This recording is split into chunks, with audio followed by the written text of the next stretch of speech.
Bonjour à toutes. Alors, je suis ravie aujourd'hui de vous venir en avant-première de ce sommet avec ce troisième bonus où on reçoit Caroline Gosselin. Alors, Caroline, c'est une amie à moi qui est médecin de la vie intime, qui est maman de quatre enfants. Euh, et moi, depuis que je te connais, tu es tout le temps très active, en train de prendre soin des autres, de monter plein de projets. Et puis là, récemment, il y a des choses qui t'ont amené un peu plus, finalement, à te remettre toi au centre de ta vie. Et comme tu le dis si bien, en fait, à devenir une mère pour toi, toi qui as été la mère des autres pendant si longtemps, qu'il est encore aujourd'hui, mais d'une manière un peu différente. Donc, je suis ravie que ben, tu nous partages un peu de ton histoire pour que on puisse comprendre ce processus intérieur là, comment tout ça, ça s'est mis en place. Et puis, à la fin, je crois que tu as une petite surprise pour nous, une Exact. petite constellation familiale. C'est ça. Je vais vous faire expérimenter un petit peu un exercice de constellation pour regarder. Super. Est-ce que ça te va si on commence par prendre trois grandes respirations? On inspire, on expire. Voilà, super. Avec toi. Donc, vous regardez en replay, vous êtes avec nous, vous pouvez le faire. Ça change vraiment à nous notre qualité de présence et puis notre qualité d'écoute aussi.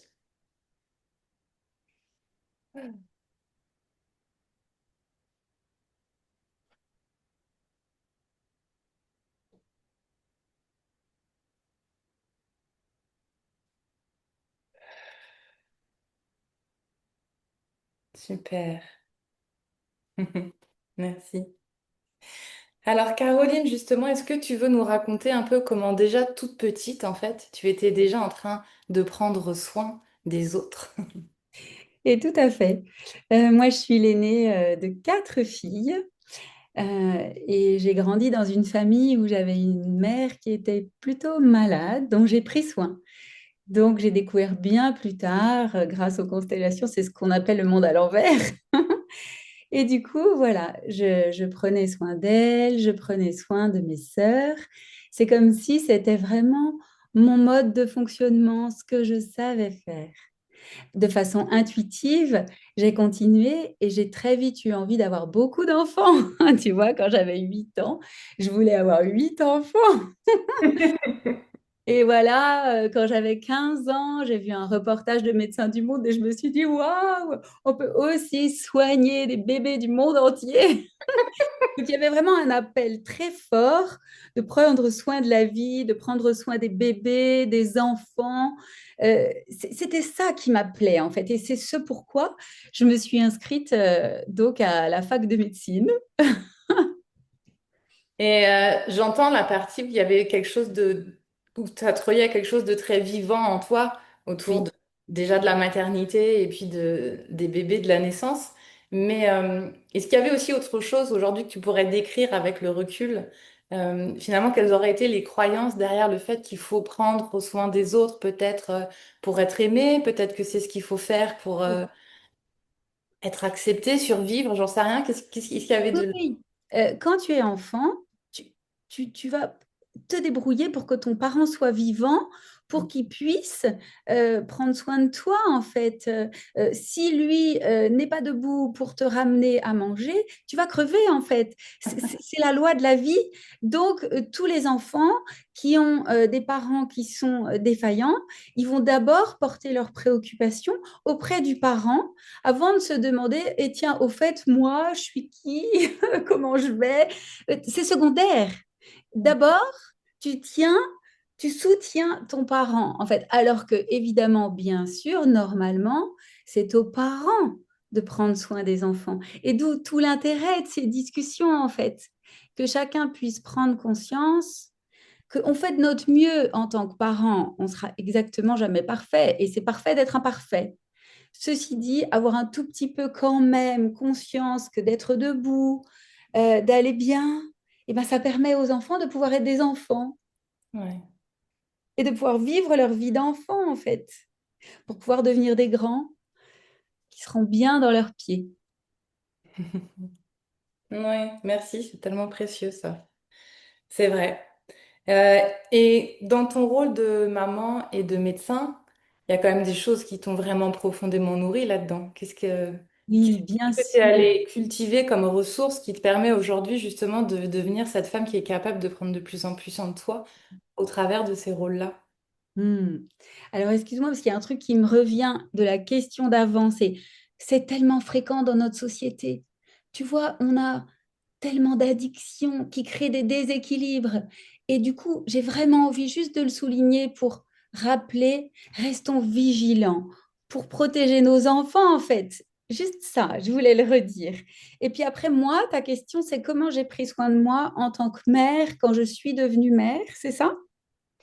Euh, oui, vas-y. C'était pas tout à fait ça, mais vas-y, c'est bien comme question aussi. Donc moi, j'avais tellement envie de devenir mère. Donc c'était vraiment très important. Le premier truc, entre guillemets, rigolo à dire, c'est que j'avais tellement envie, tu vois bien, quand on est dans le mental, j'ai mis des plombes à tomber enceinte. Je veux, je veux, je veux. Or, la vie, tu poses ton intention et tu lâches. Voilà, moi, je ne savais pas ça à l'époque. Et les grossesses ont été difficiles parce que, voilà, j'avais des nausées, j'ai vécu des chaos. Par contre, j'ai adoré accoucher. J'ai trouvé que c'était des épreuves initiatiques sublimes. Et je dis souvent qu'en devenant mère, je suis devenue femme. Parce que Mm. j'étais une petite fille maman, il y avait de la confusion, tu vois. Puis je suis devenue étudiante en médecine où du coup, bah, j'étais au service. Quand tu es externe, interne, tu fais la visite à 25, tu fais les papiers, tu vas voir le malade. Enfin voilà, tu cours partout. C'est rare qu'on se pose la question, mais qu'est-ce que je fous là en fait? Mm. Qu'est-ce qui a fait que j'ai fait ce choix de soigner? Comment je le vis, qu'est-ce qui est OK pour moi, qu'est-ce qui ne l'est pas. Tu vois, tout ça, nous, on est là, tu t'enfiles 10 ans de médecine sans te poser de questions. Il n'y a pas d'espace de supervision. Et moi, j'étais, voilà, je révisais, je faisais mes stages sans me poser de questions. Il se trouve que c'était quand même pas tout à fait évident. Je dois avouer que tous les matins à l'hôpital, je tombais dans les pommes. Alors aujourd'hui, j'étudie le nerf vague. Je vois qu'il y avait trop. Ah, je ne savais pas encore respirer. Et puis après, ta question, c'est sur la maternité. Et là, en fait, moi, ça a été une révélation de prendre soin de mes bébés, de voir comment ça me nourrissait. Et en même temps, j'ai vécu un des plus grands chocs de ma vie, puisque je me suis retrouvée toute seule à la naissance de ma troisième. Donc, j'avais trois petits bébés qui avaient 0, 2, 4.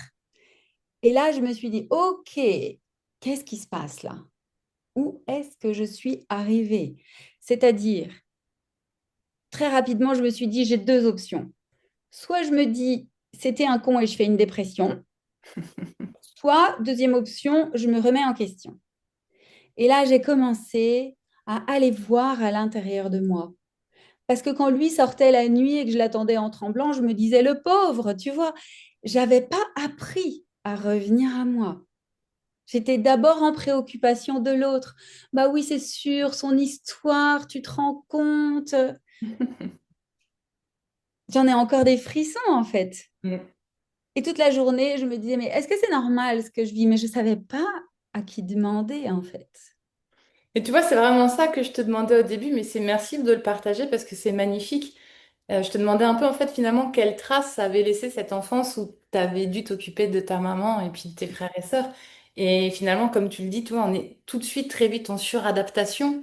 Et on devient aussi probablement très sensible, capable de tout sentir chez l'autre et d'anticiper, jusque dans les moindres besoins. Puis c'est comme si ça nous mettait à côté de notre axe et que en fait, bon bah nous, c'est subsidiaire et on existe au travers de... C'est sécure pour nous, on existe si l'autre est bien, si on Oui, subvient bien à ses besoins et qu'on arrive voilà, à pallier, eh bien, au début, c'est ça que ça imprime pour moi, je pense, comme croyance qui est très très fort.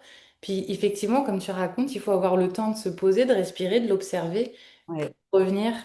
C'est énorme ce que tu dis. C'est comme si notre centre de gravité, il n'était pas en nous, mais dans les autres. Et c'est Ouais. tout à fait juste ce que tu dis d'être hypersensible et suradapté. Et il n'y a aucun problème. Et moi, je me rappelle que j'avais décidé de rire tout le temps. Et donc, en fait, tout le monde croyait que ça allait très bien. Et je pouvais gravir des montagnes, en fait. C'était OK pour moi. Ça roule. Chut, chut, hop, on avance. Ouais. Alors, je peux remercier, en fait, cette vie, ce corps, parce que ça permet de développer des compétences. des aptitudes incroyables quand même, quand même. Voilà. Aujourd'hui, voilà, je suis médecin depuis 30 ans, j'ai élevé 4 enfants depuis 20 ans. Voilà, je remercie. Mais c'est vrai que tu vois ce 8 là. Mm. Les autres, moi, les autres. Je crois que la vie, elle nous appelle à cet équilibre-là.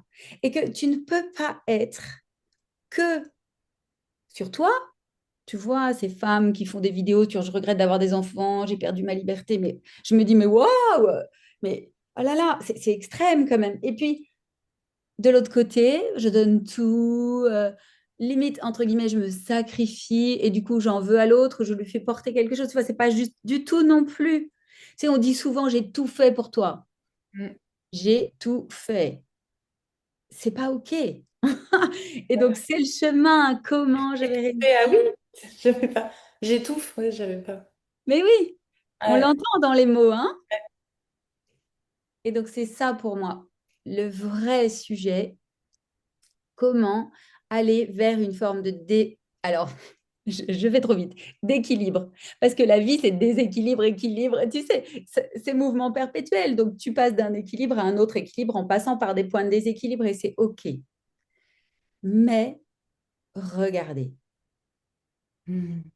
osez regarder et réajuster. Tu sais, parce que moi, je faisais du yoga, de la méditation depuis 10 ans.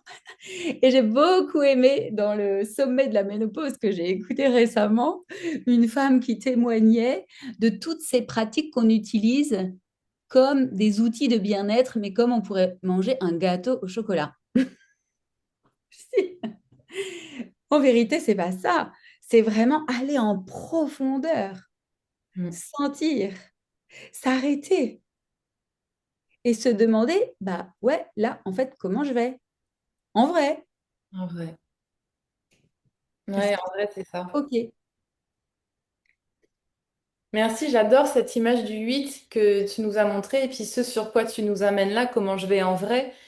C'est en fait du devenir mère pour soi. Moi, ce que j'entends hein, d'être une mère pour soi, c'est de s'accompagner sur le chemin de qui on est véritablement et ça sans jugement, dans un accueil total tout du long du chemin. Et donc, comment je vais moi pour vrai en fait.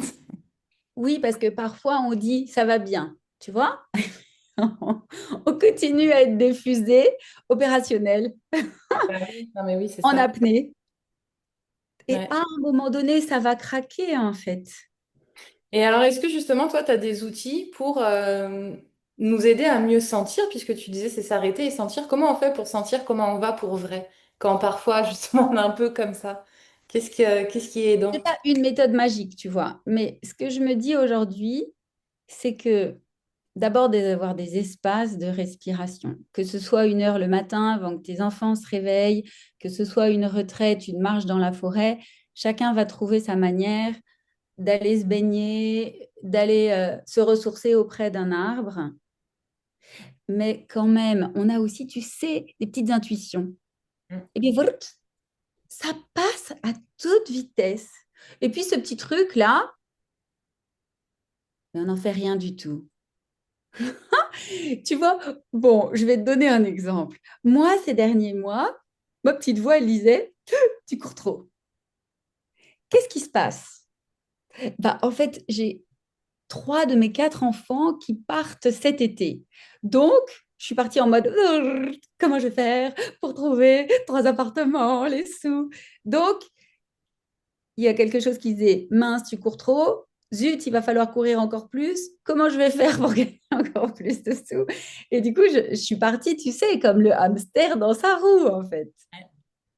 On est foutu, on pense trop, hein. Et comment on redescend dans notre corps, purée, mais c'est passionnant et c'est hyper difficile parce qu'en fait, tu es emporté par le courant. Et la société te pousse à courir encore plus. Regarde, tout le monde maintenant a des vélos électriques, ça va plus vite qu'un vélo normal. Allez hop. Oui. Et du coup, on se dissocie. Voilà, c'est pas un problème, j'entends pas, machin, tu vois. On se disperse. Mm. Moi, la première, hein, je suis pas un modèle.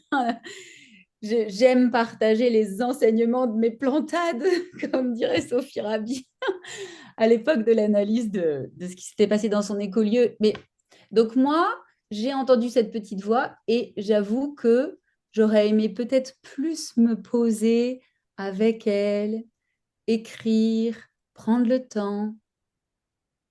Tu vois, quelquefois, j'arrive à le faire et quelquefois, bah, je passe à côté.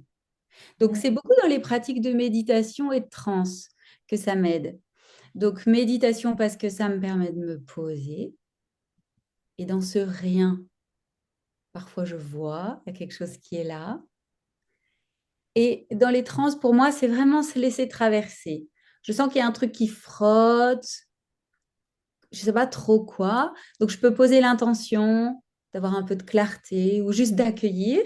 Et du coup, je vais mettre de la musique et je vais danser, je vais dessiner, je vais voir ce qui va sortir. Ouais. Et quelquefois, j'ai des messages très précieux. Dans ces moments-là, on peut aussi, par exemple, voir qu'on est en train de partir en youhou et poser l'intention, par exemple, de l'ancrage. Tu vois? Moi, je me suis formée avec Corinne Sambrin et la première chose que je lui ai dit, c'était vraiment oh, j'adore voyager. Donc, je pense vraiment que ça va pas être un problème. Tu vas commencer. Besoin de rien d'autre que du son, du mouvement, du souffle et hop, je reçois et merci quoi. Cette hypersensibilité dont tu parlais tout à l'heure. Et en fait, je lui dis donc, ben, ça va être OK pour moi de partir, mais comment revenir, quelque chose comme ça. Elle me dit, fais ton expérience. Je vis l'expérience. Et elle revient me voir et elle me dit, alors, as-tu vu la différence entre le refuge et la ressource? Mm. Tu vois combien c'est précieux? En médite, c'est pareil. Parfois, on est juste là en train de fuir. C'est Fabrice Midal qui le dit très, très bien, hein. J'aime beaucoup ces enseignements de méditation. Et restez là. Restez avec. Ouais. Et là, du coup, cette médite, mouvement, transe, on l'appelle comme on a envie, en tout cas, cette pratique de connexion à ce qui est là, elle peut devenir une vraie ressource. Mm. Ouais, merci. Mais c'est vrai, je te rejoins hein, sur ce que tu partages parce que moi, je suis praticienne de méditation de pleine conscience, ça fait 15 ans. C'est pas pour ça, tu vois, que j'ai trouvé comment on arrête le mental et en fait, c'est OK aussi, merci de le dire, tu vois, que c'est aussi parfait que ça soit comme ça. Euh, on est fait comme ça. Mais c'est pour ça que je trouve que c'était beau vraiment ce que tu as dit de s'autoriser à devenir mère parce que pour moi, il y a quelque chose dans cette énergie maternelle, de Mm, pouvoir se déposer. Enfin, tu sais, où tu fais tomber les masques, tu fais tomber un peu les cuirasses que tu as trop, puis du coup, mm, quand tu reviens vers toi, que ce soit du yoga, du chant, de la respi, du mouvement, de s'offrir cet espace de là, tu peux être complètement toi, en fait. mm. C'est impressionnant, on se raconte tout le temps tout un tas d'histoires. Et c'est OK, c'est aussi comme ça qu'on fonctionne. Hein. Oui, et de ne pas aller dans des extrêmes, tu vois. Parce que comme je disais tout à l'heure, entre celles qui laissent leur bébé à 2 jours pour sortir ou partir en voyage et celles qui vont pas les laisser sortir une minute pendant des années. Tu vois, moi, par exemple, j'ai adoré allaiter et je me disais, mon Dieu, comment je vais réussir à arrêter? Et en fait, j'ai fait une différence entre quelque chose de très sain parce que je lui donne les anticorps à mon enfant et l'amour et le lait et tout ce dont il a besoin et une sorte de dépendance, même si quand l'enfant naît, c'est physiologique. Mais par contre, que la mère soit dépendante de l'enfant ou de son allaitement, c'est pas tout à fait la même chose. Tu vois, moi, j'ai travaillé en Polynésie et les filles, elles disaient, parce qu'elles faisaient des bébés à 15 ans, elles disaient, mais moi, au moins, j'aurais un truc à aimer, moi qui n'ai pas été aimée. Mm. Tu vois, c'est subtil, hein, la nuance.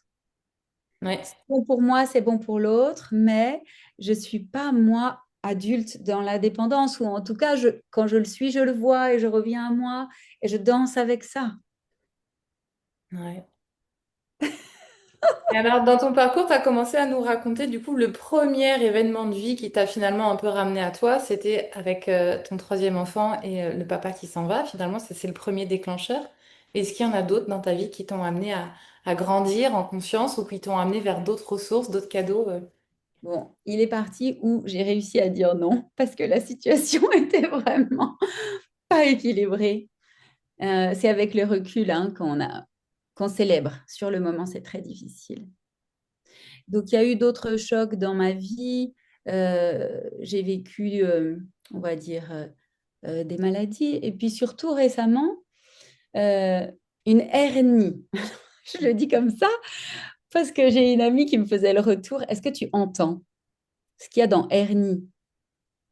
A-I-R-N-I-E. Aurais-tu nié ton besoin d'air? Et ça fait quelques temps que je me disais que j'aimerais bien respirer parce que effectivement les enfants, les patients, l'équipe, je voyais que je travaillais trop. Et donc là, voilà, il se trouve que récemment, suite à des chocs émotionnels, j'ai mon disque qui a explosé et ma hernie qui a vraiment débordé au point de plus sentir ma jambe. Et je me suis retrouvée 3 semaines allongée sans bouger. Voilà. Donc j'ai très rapidement senti que c'était une forme de retraite que la vie m'offrait.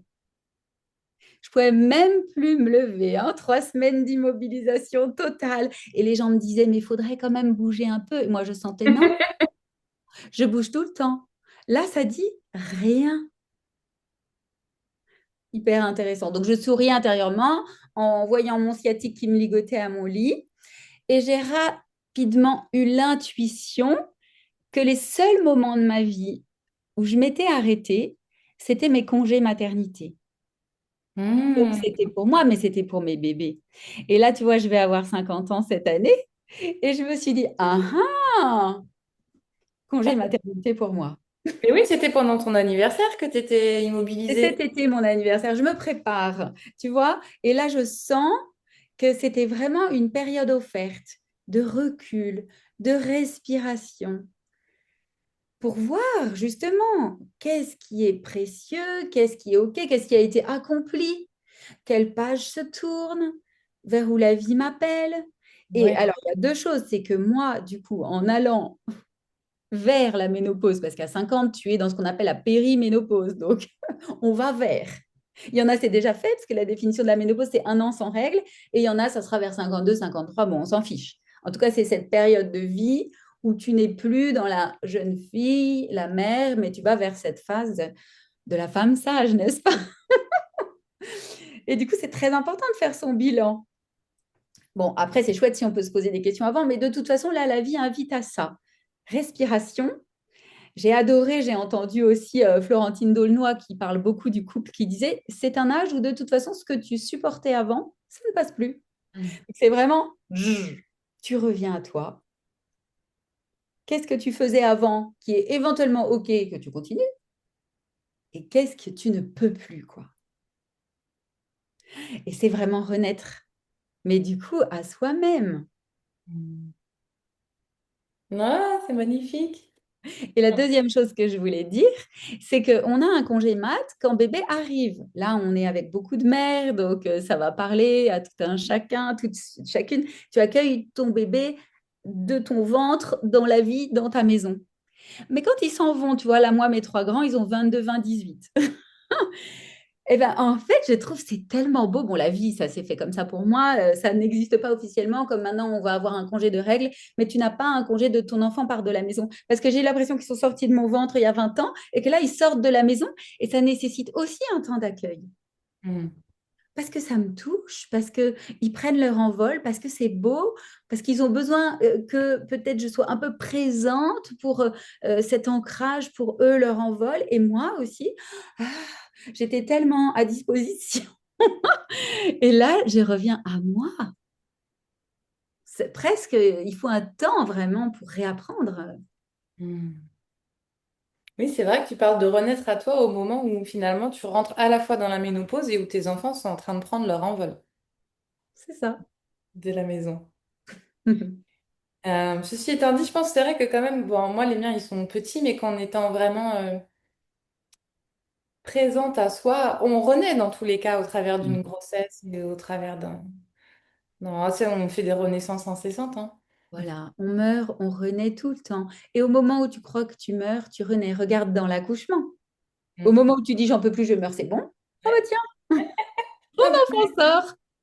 bah, Et j'adore cet exemple-là parce que tu vois bien que tu peux pas pousser, tu peux pas forcer, tu vois. Il y a un processus, en fait. Tu peux que t'en remettre et te laisser traverser et ouvrir. Tu vois, Mm. c'était une erreur quand on disait aux gens, poussez, poussez, poussez. Non, Ah ouvrez. oui, ouais. Tellement vrai dans toutes les épreuves de la vie où on va avoir tendance à, oh, j'ai peur, Ça oh, fait j'ai un mal. force, mais ouais, bien sûr. Et je me contracte. Et comme dans la contraction de l'accouchement, tu augmentes ta douleur. C'est super. Alors qu'en vrai, mais respire avec la vague, en fait. La vague de ce qui fait chier, la vague de ce qui vient frotter, la vague de, tu vois. Ok, ça c'est tout ce que tu te racontes et tu fermes les yeux et tu plonges et tu te laisses traverser. Et quelque chose en ressortira, même si tu sais pas quoi. Ouais. J'ai entendu tout à l'heure que tu parlais de cette petite voix qui vient aussi nous délivrer l'information que souvent on n'entend pas et c'est ok aussi hein, parce que je pense que c'est vraiment aussi parfois parce qu'on fait l'expérience de ce que ça fait quand on n'écoute pas ça qu'à un moment donné on a envie de l'écouter quand elle se représente. C'est Et ça. justement, par exemple, avec tes enfants, toi, ou avec toi-même Mhm. aujourd'hui, qu'est-ce que tu aurais envie de mettre en place quand cette petite voix-là, tu vas l'entendre, ou qu'est-ce que tu as envie de proposer à tes enfants par rapport à cette petite voix, pour voir peut-être, est-ce qu'on peut proposer quelque chose de différent hein. Écoutons nos intuitions et tu vois le réflexe. J'ai dit quand tu as mal, tu te contractes. Et Oui. ben je pense que quand tu as peur, tu t'agites. Tu as une petite intuition qui n'est pas tout à fait dans le mouvement de ce que tu étais en train de vivre. En tout cas, là, pour ma part, dans ma dernière épreuve initiatique, eh ben, j'ai accéléré. Et ce que j'ai envie de dire, c'est que s'il y a un truc zarbi qui vous vient, eh ben, ralentissez. Ou qui vous paraît étrange par rapport à ce que vous pensez ou vous vivez habituellement. Ce petit quelque chose-là, un petit parasite dans les ondes, eh ben, en fait, en mode réflexe, on accélère et c'est une erreur pour moi. Je pense vraiment que ralentir permettra d'accueillir. Hmm. Et puis d'avoir des espaces où on peut tout dire. Parce que tu me demandais qu'est-ce que je dirais à mes enfants. Ouais. Mais ça se cultive en fait. C'est pas tu t'es jamais parlé et puis tu leur dis ouais, bah, si tu as besoin un jour, je serai là. En fait, c'est vraiment un chemin. Tu vois, moi, quand ils étaient tout petits, j'ai fait les formations Faber et Maslich, parler pour que les enfants écoutent, écouter pour que les enfants parlent, puis les formations de CNV. Et petit à petit, ben, je remercie tellement en fait d'avoir pu avoir un petit peu plus les moyens de les écouter, de les laisser s'exprimer, de m'exprimer aussi. Enfin, tu vois, parce que quelquefois, on voudrait bien, mais on ne sait pas comment, hein. Exactement. Et on vit à une période où on a la chance d'avoir accès. Alors, parfois, il y a presque trop de propositions, mais sentez où ça vous appelle. Moi, j'aime bien dire que je vais à la source, quoi. Je sens là, bout, et puis quelquefois, l'appel, il est très fort, hein. Tu sens, c'est par là. C'est OK, bah, je vais aller par là. Et là va se révéler un enseignement, un outil pour ton quotidien, Super. Est-ce que justement, en parlant d'outils, tu veux nous parler là de ce que tu nous as préparé? avec joie. Donc, ce que je vous propose, vous êtes dans votre chambre, dans votre salon, il y a peut-être autour de vous des objets. Et donc, je vais vous proposer d'en prendre trois, sans réfléchir. Alors, peut-être vous avez un crayon, une tasse, une bougie, peu importe, une bouteille d'eau. Vous choisissez trois objets comme ça vous vient. Et puis vous les placez, voilà, devant vous.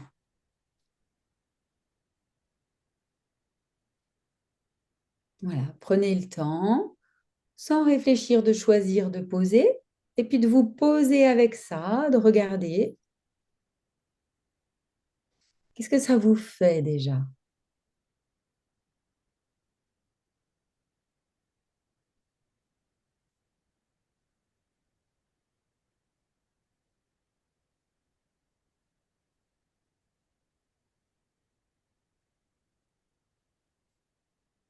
Voilà, vous respirez,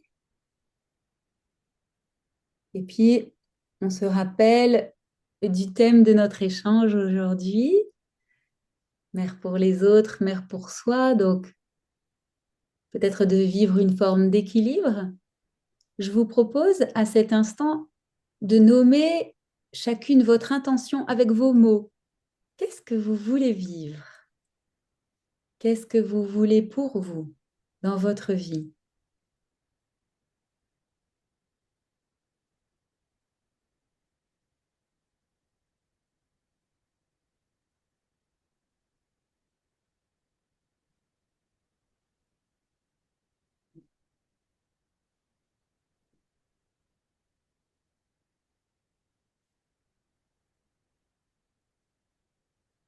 Voilà. Est-ce que c'est OK? Alors maintenant, je vais vous nommer les objets que vous avez placés. Et vous allez voir ce que ça vous fait. Donc, le premier objet que vous avez placé, c'est votre part mère. Prenez un instant pour vous relier.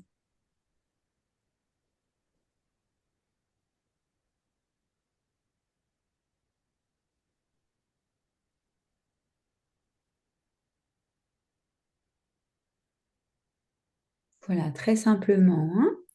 La deuxième part, représentée par le deuxième objet que vous avez placé, c'est votre part femme.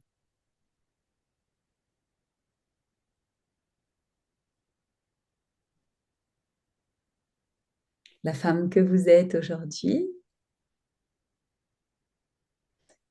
Et puis le troisième, c'est la professionnelle.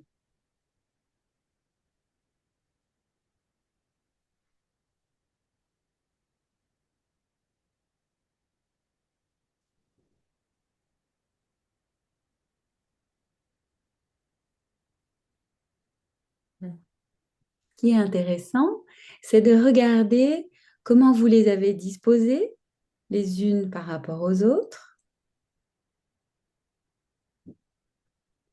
Et puis peut-être voir si l'une a envie d'exprimer quelque chose. Si ça vient là un peu fort, que ce soit la mère, la pro, la femme. Est-ce qu'il y a un message? Est-ce qu'il y en a une qui se sent vraiment dans un coin, oubliée, qui aurait un cri peut-être, ou qui voudrait bouger? Qu'est-ce que ça dit?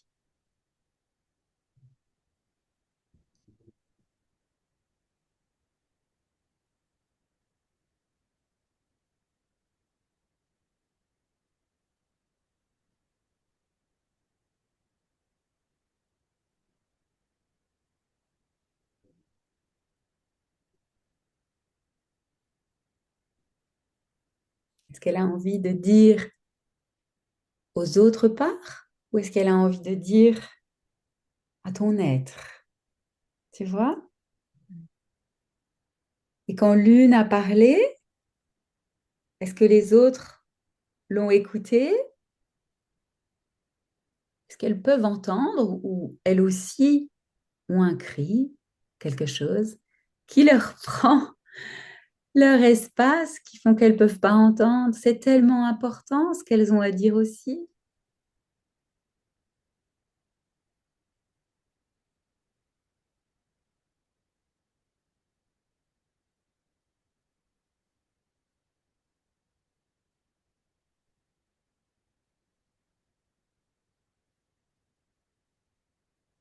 Et vous sentez dans votre corps, quand vous vous reliez à chacune, c'est où dans mon corps?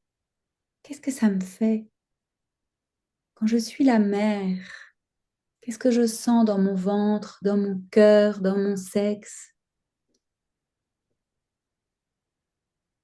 Quand je suis la femme, est-ce que c'est différent? C'est à d'autres endroits de mon corps? Est-ce que ça bouge différemment?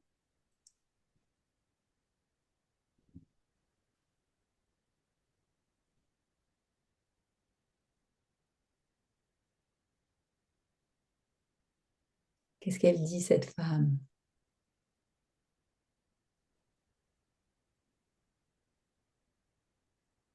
Est-ce qu'elle est là? Est-ce qu'elle coexiste avec la mère? Est-ce qu'elles s'entendent?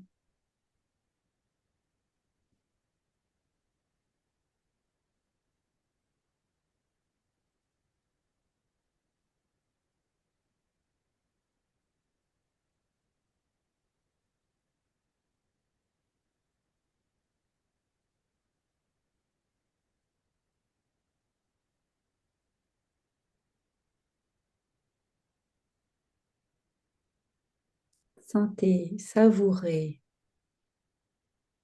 Et s'il y a un inconfort, une sensation particulière, respirez, laissez faire.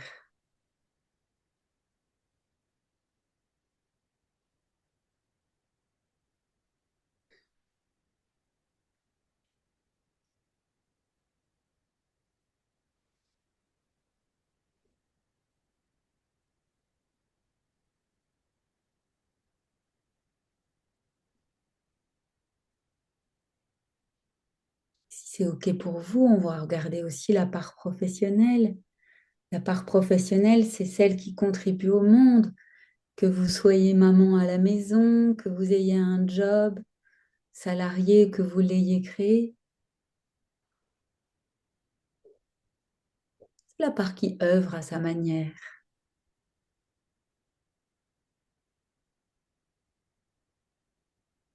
Comment elle se sent, cette part aussi?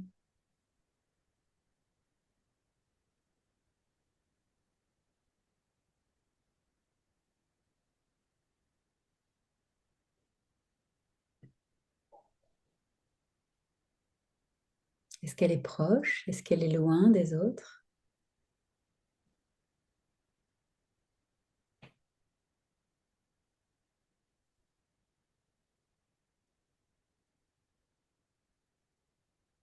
Est-ce qu'elles se parlent? Est-ce qu'elles sont en conflit? Qu'est-ce que ça dit?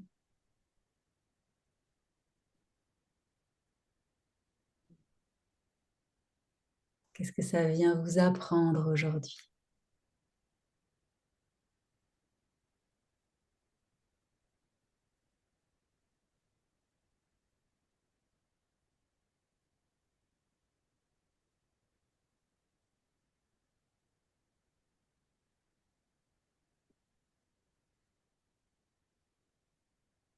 Puis quand vous avez écouté chacune, voyez si elles ont envie de bouger, si elles sont toujours dans la même place.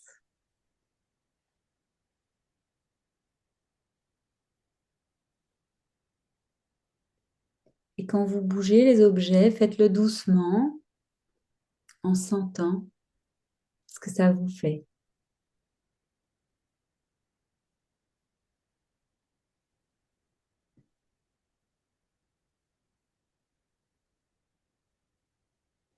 Et peut-être qu'il y a besoin de rajouter quelque chose, peut-être qu'elles ont besoin de quelque chose.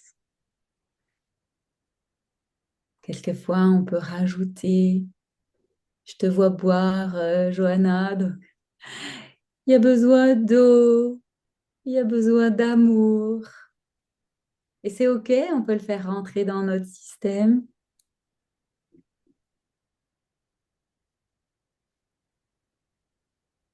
Voilà, c'est comme un petit exercice de constellation intérieure qui peut permettre de voir certaines choses qu'on n'avait pas complètement vues et de faire bouger un peu certaines choses.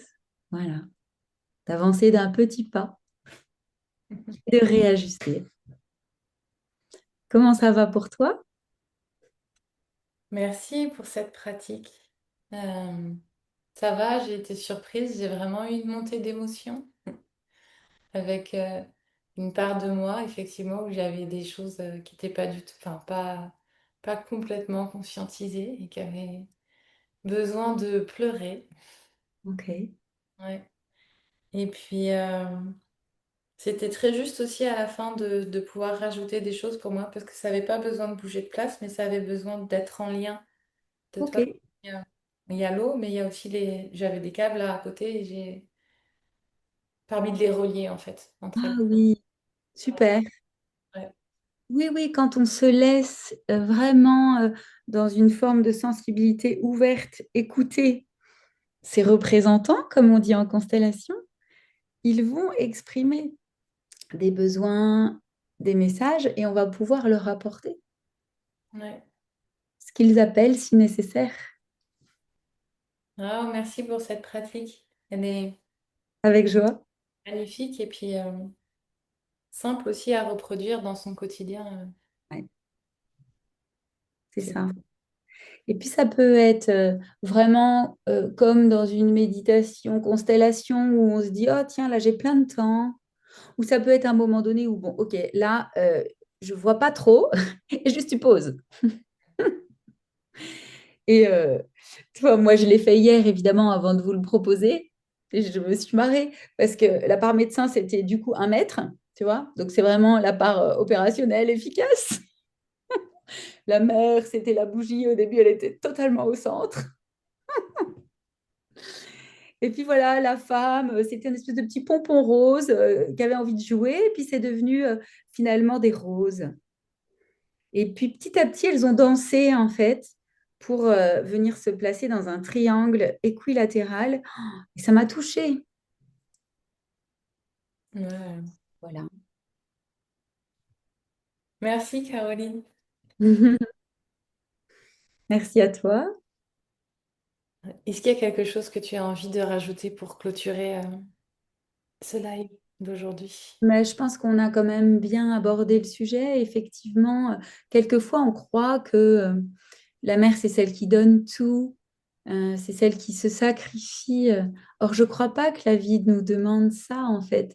La vie, elle aime l'équilibre donner-recevoir. Et c'est comme l'exemple de l'avion, tu sais, on te dit toujours, alors le masque, toi tu te dis, bah évidemment, je le mets à mon bébé d'abord, et on te répète, tu le mets à toi pour rester vivante, pour pouvoir prendre soin de tes enfants. Ouais. Il faut le répéter plein de fois et l'oublier plein de fois. Et vraiment, ce que je voulais dire, c'est qu'on peut trouver des ressources externes. Tu sais, comme dans le mois d'or, on va avoir des amis qui vont amener des petits plats, qui vont nous offrir des massages. Et ben, dans notre vie de mère, c'est important d'avoir des ressources extérieures et des ressources intérieures, des moments de respiration, comme on disait tout à l'heure, ou des pratiques qui nous aident, voilà, pour pouvoir continuer le chemin Bah oui. qui évidemment inclut des vagues. Et puis toi, si jamais il y a des femmes qui ont envie de te retrouver, toi tu exerces, t'es à Saint-Nazaire, dans la ville de Saint-Nazaire. Ouais. Et Alors moi, petit à petit, j'ai travaillé beaucoup pour les SDF, migrants, etc., en protection maternelle infantile. Et puis depuis 2017, j'ai ouvert un cabinet que j'ai appelé de gynécommunication pour écouter ce qui est précieux dans l'intime. Donc, c'est vraiment de la médecine intégrative. Ça veut dire qu'on va considérer la personne au centre, experte de sa vie, et on va pouvoir inclure tout ce qui lui parle. Voilà. Que ce soit l'acupuncture, l'ostéo, enfin, tous les professionnels que la personne va choisir, c'est OK. Et du moment que voilà, tout bosse ensemble au service de la personne, en fait. Hmm. Son cheminement. Et voilà. Donc, on n'exclut pas la chirurgie, on n'exclut pas les soins énergétiques. Enfin, moi, je suis ouverte à ce que les gens me partagent ce qui est important pour eux comme ressources. Et puis, j'aime particulièrement écouter parce que parfois, il y a des choses qui sont cachées bien profond. Et je trouve que notre job de médecin, de soignant, c'est d'être de bons miroirs, c'est-à-dire de ne pas juger quoi que ce soit, mais d'offrir un reflet qui fait que la personne en face, elle dit, ah waouh, j'ai dit ça, j'en suis là, et du coup, ça tilte et ça peut bouger en fait, et d'offrir évidemment une présence bienveillante. Oui. Et puis bientôt peut-être pour la rentrée s'en vient un cursus spécial femme. Voilà. Donc pour l'instant, j'ai un cursus pour les professionnels. Et puis, dans un second temps, j'aimerais ouvrir quelque chose pour les femmes. Donc ça, c'est en train de se dessiner. C'est dans le chaudron, comme on dit. Ok. Voilà. Bon, bah merci Caroline. Je te souhaite. Merci beaucoup, Johanna. Et puis, merci à tous ceux qui nous écoutent et qui nous écouteront. Si ça permet de contribuer à quelques prises de conscience, eh ben, c'est chouette. Attends, j'avais écrit une conclusion. Vas-y, dis-nous. Je vous souhaite à toutes d'être aussi bonne mère pour vous que pour les autres. Pour les autres que pour vous. Et que toutes vos parts dansent toutes les trois avec fluidité et joie. Ouais.